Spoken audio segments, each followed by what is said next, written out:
ആദ്യത്തെ 2-3 ദിവസം ആളില്ല ഒരിടത്തും. ഇത്രയും ആളുകൾ എറണാകുളത്തെ ഒരു ചെറിയ തിയേറ്ററിൽ, ഞാനെന്ന് എറണാകുളത്താണ്, ലുലു എന്ന് പറയുന്നൊരു ചെറിയ തിയേറ്റർ, സിയാദ് കോക്കറവടം, അവിടെ പോലും ആളില്ല. അപ്പോൾ അന്ന് ഞാൻ ചെയ്യുന്ന പണി, ഇത് ഹോൾഡ് ഓവറായ തിയേറ്ററുകാർ നിർത്തും, ഞാൻ എൻ്റെ അസിസ്റ്റൻസിനെ വിടും.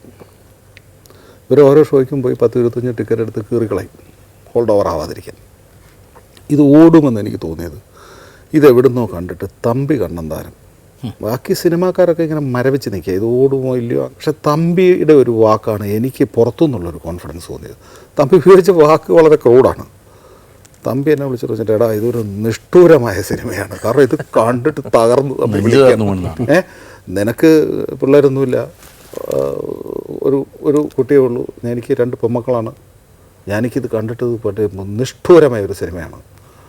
അപ്പോൾ ഞാൻ സിബിയെ വിളിച്ച് പറഞ്ഞു, സിബി ഇത് ഓടും കേട്ടോ, കാരണം ആക്ഷൻ സിനിമയുടെ ആശാനാണ് തമ്പി.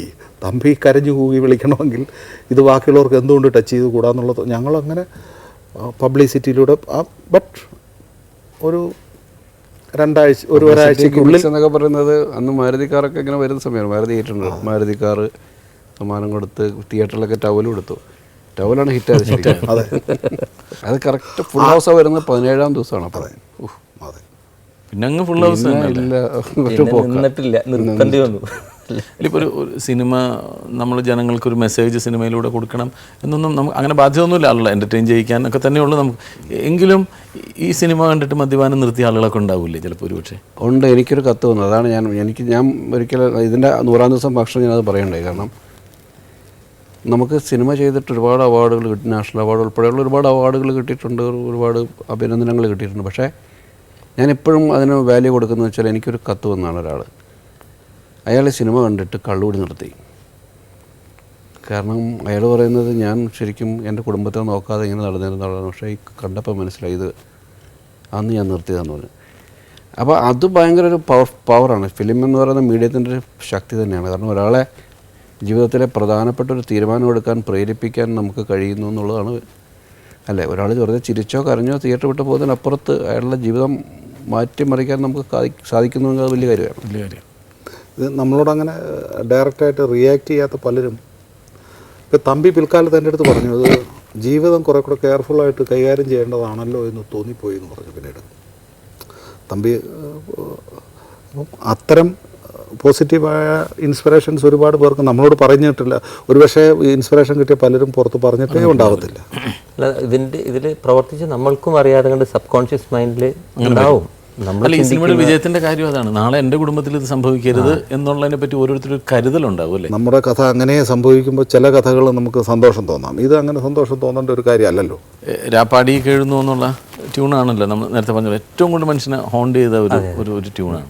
ഡെന്നിസ് പറഞ്ഞ പോലെ, ഇനി ആകാശദൂത് എന്ന് പറയുന്ന സിനിമ നമ്മൾ കണ്ടിട്ടില്ലെങ്കിലും അതുകൊണ്ടാണ് ആ സിനിമ കാണാത്തവരും ആ പാട്ട് അത്ര ആസ്വദിക്കുന്നുണ്ട്. ഇതിനേക്കാൾ ശോകമുള്ള പാട്ടുകൾ ഉണ്ടായിട്ടുണ്ടാവാം, ഉണ്ടായിരിക്കണം, തീർച്ചയായിട്ടും ഉണ്ടാകണം.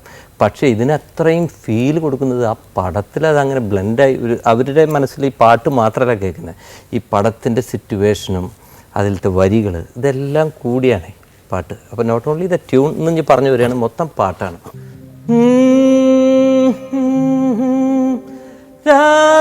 പാടി കേഴുന്നുവോ